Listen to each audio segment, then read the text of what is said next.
Okay, hello and welcome to the Super Rugby Round 18 review, brought to you by DrivingMaul. Hi, I'm Paul, the guy behind DrivingMaul, your best place for rugby predictions and opinion. And we kicked off the weekend with the Crusaders versus the Highlanders on Friday night. And this was a big win for the Crusaders, 45-22, really backing up their status as favourites in this competition. You've got to say that everything seems to have aligned nicely for them. They came back off the June international window with a bye, and then they've got 2 home games before the finals. And now, having secured the number 1 seed, it means that they're now going to have basically home games from now on in. So their last away game was back in May sometime, and which means obviously they haven't travelled that much, so they're nicely rested. And I say everything seems to be coming in line for them. The Highlanders, it was interesting. Their first exit, they tried to do it short and contestable, but they lost it, and they perhaps didn't get their kicking game quite right, or the contesting of that quite right tonight on Friday night with this one.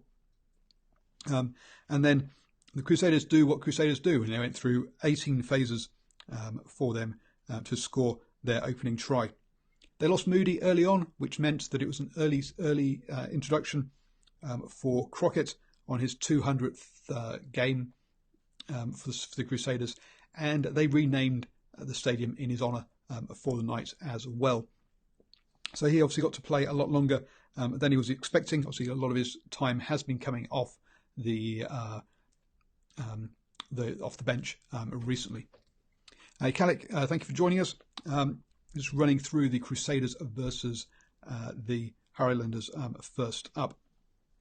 And the Crusaders really dominated territory and possession in that first half and had the upper hand in the second, but 66% possession, 67% territory, and that led to 23 clean breaks in this game compared to only 10 from the Highlanders. And so say, yep, they definitely dominated this game. And so even though they only made 71% of their tackles, because they made the Highlanders make nearly twice as many tackles, and even though they made 83%, it still made a lot of damage. I'm not covering off the Western Forces week tonight. It's just Super Rugby, I'm afraid. And the Highlanders, after they get that score, did have a chance to try and get back into this game, but they didn't score when they went down into the Crusaders' half, and that's always a big thing. In this, you have to take your points when you get down there, which is what the Crusaders did when they came back. Clever line-out move, nearly put Crotty over, but they did eventually go over untouched. And they were in the comments there that Crusaders were just too smart, too fast, too strong, and too everything. They definitely they executed extremely well, kept hold of the ball, and even though they gave it more turnovers, that also was matched up by the fact that they just had more of the ball in this game. The Highlanders then did manage to come back and get themselves a try, but by Whitelock. But the first thing they do after they scored was to give up a silly penalty, and the Crusaders were happy just to stick over the points and just keep that scoreboard ticking over, keep that reply straight away, which was very, very, very clear that they were doing it. But also, the Highlanders then got quick ball. That was a big difference for them. They had been too slow for them before that, and it was interesting to see that they also decided to kick sticks in reply. Which then when the Crusaders got an opportunity, they then turned it down later. As always, it looked like the Highlanders had closed it up, but as always, you have to play the full 40-45 minutes per half, because it's that's what it was.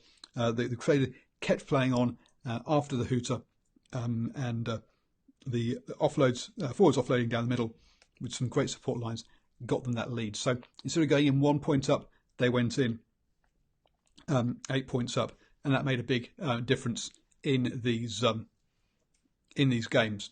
And then,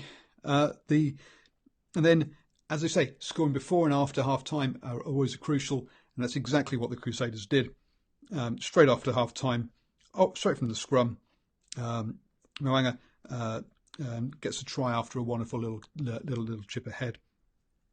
32-17, and you've got to say it's a long way back from the Highlanders for the Highlanders, and those two scores around half time really won this game for the Crusaders after the Highlanders got themselves back in from giving up those two early tries. Naholo then eventually hits a great line and got a try. He's been pretty quiet the last couple of games after having a great start to the season. And then the Crusaders just pulled away in the final part to give it a big the big lead. A little bit disappointed at the death that there was a penalty that they could have kicked, caused sore sticks, and Crotty could have had a crack, but he clearly didn't want to, and so Richard Mo'unga has put it out instead for the victory. 45-22 up. There was no need. There was nothing to be gained by kicking another three, so no worries. So the Crusaders steam on. So they've got their final home game of the season. The final game of the regular season is a home game, which will be good for them.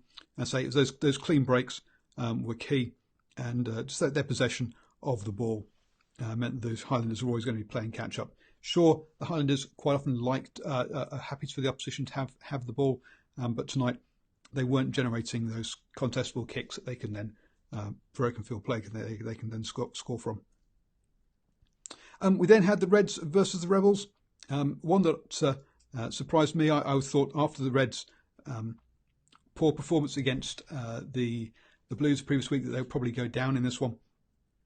But the Rebels really have sort of, yes, the schedule suited them at the beginning of the season, and they did rack up those bonus point wins, but they do seem to have slipped back definitely since then. As soon as they've lost Genia, they're in a real problem, and they don't really have a proper fly half, do they? Hodge is filling in there, but he's not really that fly half, and so Ruru Hodge is a big step down from Genia and anyone outside him really, whether it be Hodge or Debrasini earlier in the season. So that really has kind of hurt the Rebels. And oops, where are my notes? My notes are down here. And the Rebels got through a whole bunch of phases in that initially, that 13 phases to get themselves a penalty and kick over 3. But the Reds really kept themselves in this one and evened things up soon afterwards with another penalty. The Reds then really, one of the big pieces of this game for them was their scrum. They won they got themselves a penalty try through that, and then just on half time, the Rebels lost a player to the bin for a yellow as well. So they the scrum was a big factor in this one for the Reds. The Rebels had some nice tries. They used the short side pretty well. Maddox also spotted a nice a mismatch and burst through, but then he had a slow kick which got charged down, which allowed the Reds to even things back up with a charge down try. And on half time, they got the try as well. A couple of good comments in the chat here. The Rebels are the Sharks of the Aussie Conference, with so much promise but so little to show on the field. And Mr. Rugby also then, when it really matters, Rebels do struggle, which is a shame, as they have a great side. They have a real problem in that what's the word I'm looking for, in that scrum half position and fly half in their halves, and they really need to sort that out for next season. Genia is great, but he can't do it all on his own. The Reds really failed to take advantage of that yellow card, though, which the Rebels came away with 2 penalties in that red card, whilst they were down a man to get back within 1 point. But that was all the Rebels managed in that second half. The Reds lost a man to the bin as well, but survived that without any scores. And it wasn't really until the 70th minute that this game got sorted out. As it was 24-23 up until that point. Then the Reds spun it wide from a line out, got a good offload to score the try that sealed it, and then they kicked a penalty also when it was at the death to win this one. But the Rebels really perhaps really needed their scrum to hold up better at scrum time, so that cost them a penalty try and the yellow card, even if they did survive the yellow card pretty well. And then they just failed to be able to score points in that second half, which was what let them down. Shame to hear the Aussie commentators complaining about the referee again. Just let him do his stuff, especially when you don't know the rules, also the laws, and you make say that, oh, offside penalty, that's harsh. It's a repeat penalty, which is why he got the yellow card, not because it was an offside. And so, yeah, stop moaning about the ref, please. Let him do his job. The Rebels actually made a lot more metres with ball in hand in this game, but failed, I say, to get those points in the end. And it was at scrum time where they had a real problem. Allowing this Queensland to have 13 scrums when they've got the upper hand is just going to wear down your forwards. You need better handling than that, and more game awareness, really, to not mess it up. They were quite lucky, actually. The Reds line-out just really didn't function on the night, losing 5 there. Also, the referee did have blowing his whistle quite a lot. 17 penalties given up by the Rebels. Again, if you're going to be giving up penalties like that, also giving up 13 scrums, you're really going to be in a bad place. Magpie 672 says both teams need a decent 10, and that is very true. They both do need a decent 10. At least the Reds have got a young guy there who has the potential to come through, with John Lance leaving at the end of the season, whereas the Rebels, it's a bit of a question. There's a large question mark as to where that's going to come from. Over into Saturday then. First up, we had the Chiefs versus the Brumbies at an earlier kickoff this evening or on Saturday. The Brumbies really got close in this one, losing it only 24-19. And there were some comments that this game finished with a bit of a controversial knock on. It did, but you really can't be giving up 23 turnovers and expecting to win a game. You can't be blaming the referee around a game where you're giving up 23 turnovers to the Chiefs, and the Chiefs only gave up 10. The Brumbies also had 73% possession, 72% territory in that second half. Now, they did come back into this, but even with the Chiefs only tackling 78% of the time, the Brumbies still just couldn't get the points on the board. And it was really that first half where the Chiefs came out to a 17-0 lead.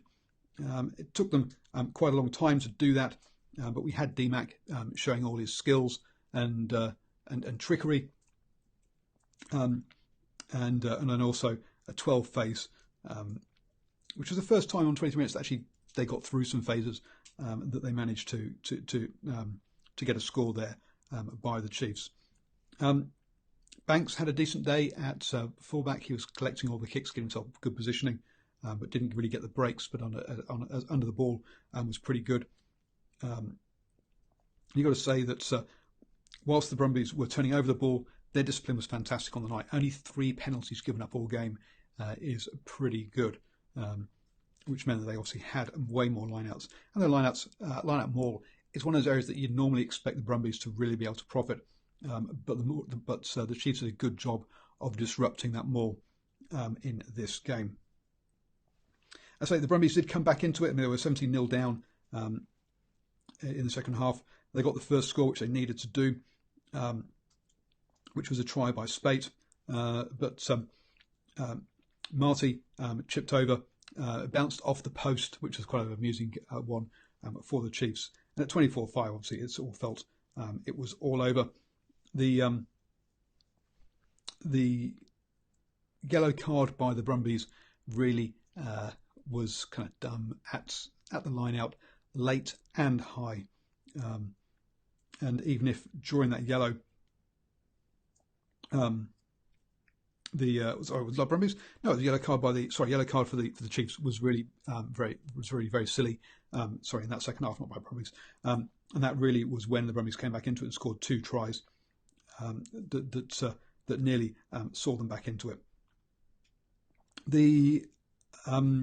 So they got in close, but they say it was that first half where they lost that game. We followed that up, and we had the Hurricanes versus the Blues. Some of us thinking, hey, the Blues have got a rare opportunity here, maybe getting an elusive win against the New Zealand side, because the Hurricanes had been pretty poor coming into this, off a run of, I think, 3 losses on the trot. But they had Fafita back, they had Beauden Barrett back, and that was going to be key for them.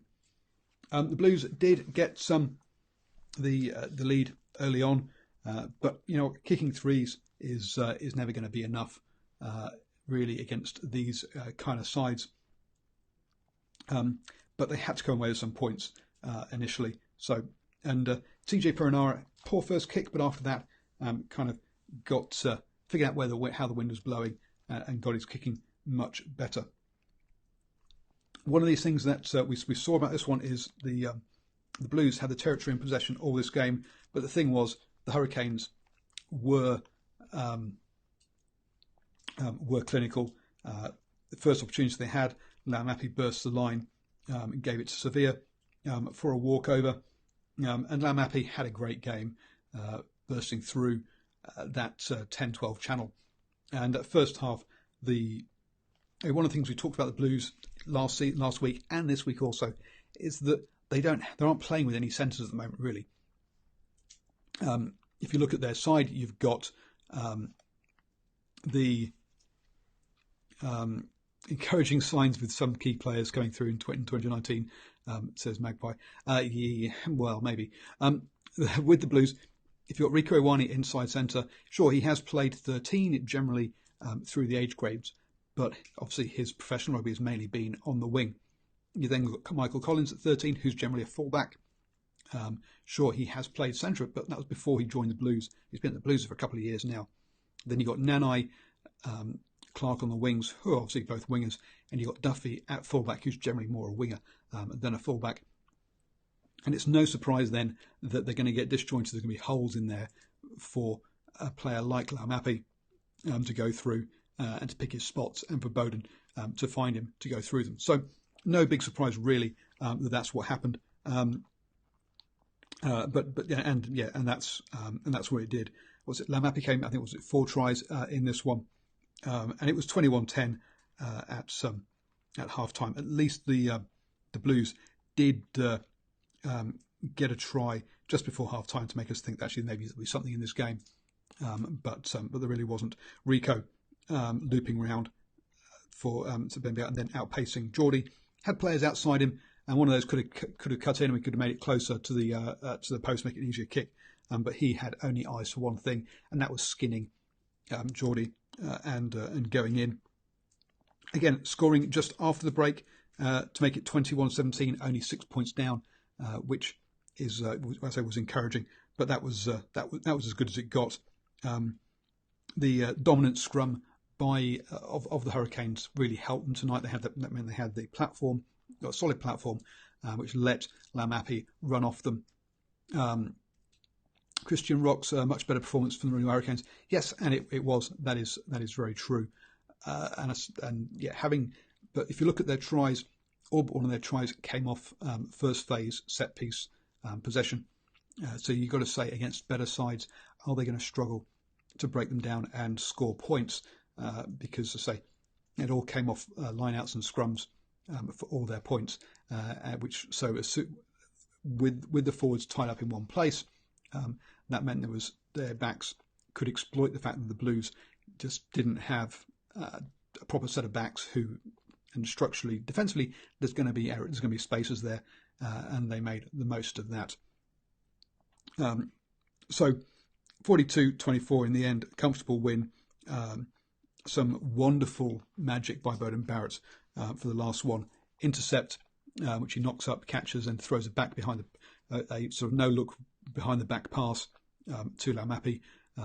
Just sits the ball up there in the air for Laumapi to run onto it. Lovely play. And we don't really see anyone else doing that. And he did that with Namon Luscudder in a black jersey last year from memory. It is lovely to watch when he pulls that kind of thing off. The Blues, 22 turnovers. So again, if you're committing that many turnovers, you're not helping yourself. And only 75% of tackles. If you're going to miss that many tackles, you're also going to give up points as well. As I say, that scrum dominance. Whilst it didn't mean that the Blues were losing their own ball, it did mean it was quite often messy for them, and that's one of the one of the problems.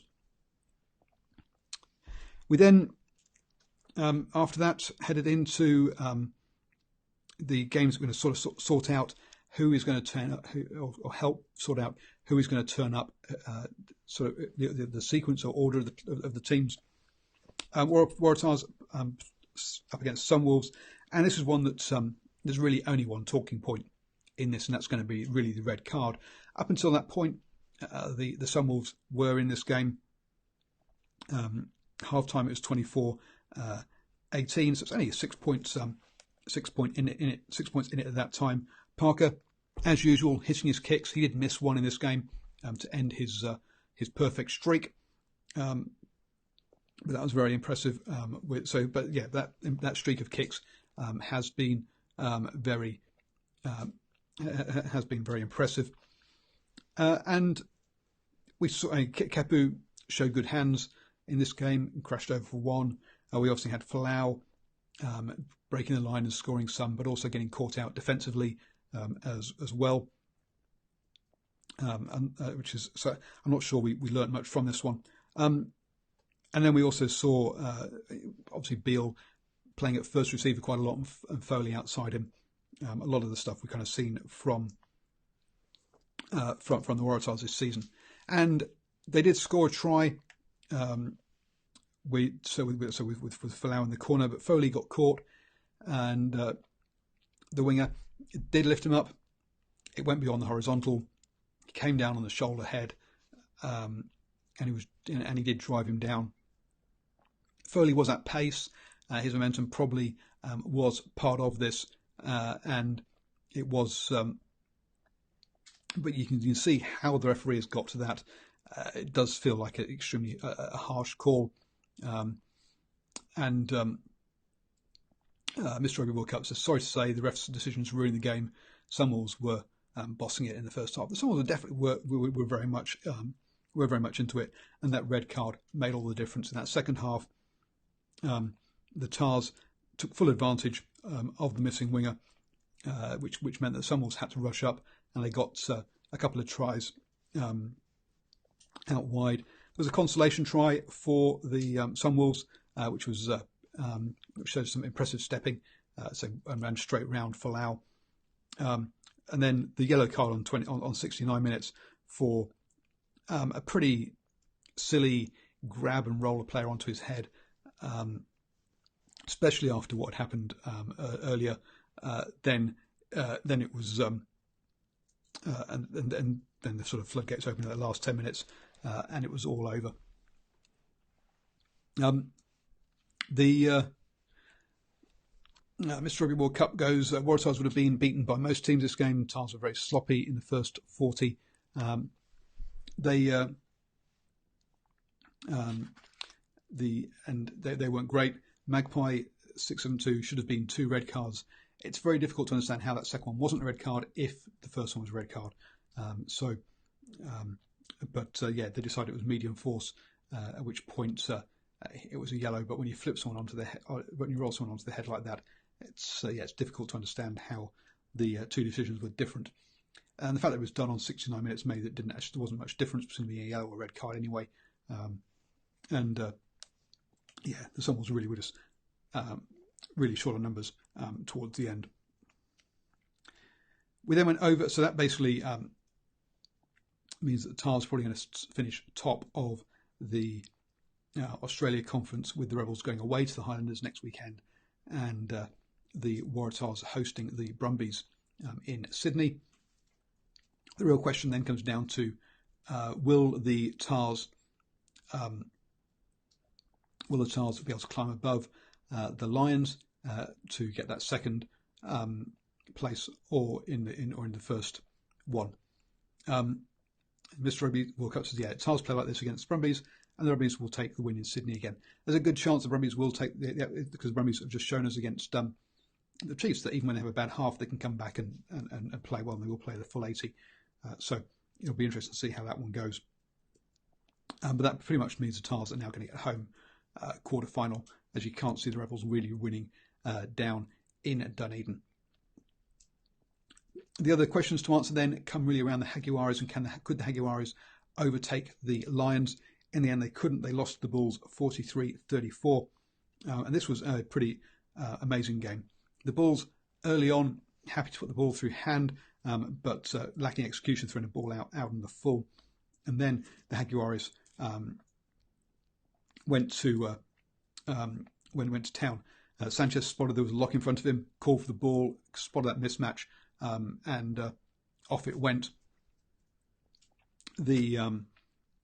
And scored the first try. There was another great try by the Jaguares with support runners, saw them under the posts, and suddenly after 5 minutes they were 12 points up. The forwards again breaking with good support. The Bertranu, the 9, was having a great day running, supporting lines, and suddenly it was 0-19 with 90 minutes gone. Jaguares scoring at a point a minute up to that point. But the Bulls did what they needed to do. They needed to get back in that game quickly, and they did respond with a good break of their own. Sanchez missed a penalty, and then the Bulls got themselves a second try, followed up by an interception by Jesse Creel on half-time. And amazingly enough, suddenly the Bulls were 21-19 up. After being 19-0 down, to come back like that, you've got to say that would be really dispiriting for the Jaguares. But the Jaguares came out in the second half and did what they did at the beginning of the first. This time it was the 15 breaking, and Bertranu, supporting again, and scored. But the Bulls this time weren't going to let things run away from them. Pollard, a good again spots he's got forwards in front of him, dummies, and runs through a nice big gap before passing out wide. The Bulls were a bit lucky not to have a try disallowed. After that, there was a line out. It looked like it probably been knocked on, but somehow, even though the South African commentator said it had been knocked on, somehow the the TMO decided it hadn't been. And then we saw the Bulls using some of that offloading we saw in the first game of the season to open up the Jaguares, which was good to see. And then, which put the Bulls a couple of scores and too far ahead. The Jaguares did come up with a score on at the end of the game, but missed kicks really meant that the Jaguares missed out on a losing bonus point in this one. And obviously, by missing out on the win, they didn't go ahead of the Lions, and that's going to be a big blow for them. They got the Sharks next weekend, whereas the Lions host the Bulls, and the Lions have only lost once to South African opposition in 2 years, and that was away as well. As Christian says, the Jaguares blow their chance of top spot, and yes, they probably have done with this result. They do, but so it does look like they'll be travelling away for their quarter-final rather than hosting one in Argentina, which would have been quite fantastic.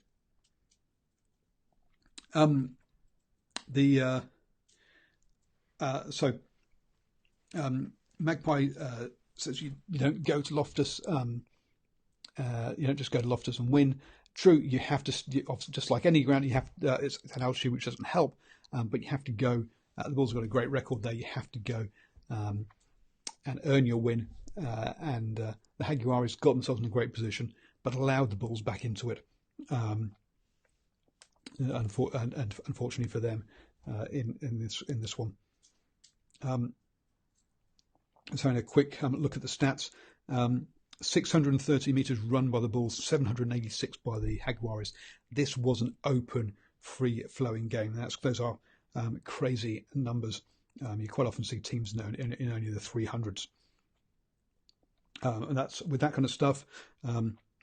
And with only 70% tackling from the Bulls and 66 from the Jaguares, there's no wonder this one blew out to a high score. And why you've got so many clean breaks, 19 by the Bulls, 24 by the Jaguares. So the Jaguares had more clean breaks, they had more possession, had more territory, but a kicking percent of only 57% didn't help them, and also, and they really should have made. They had all the opportunities here, but they didn't manage to turn it into the result.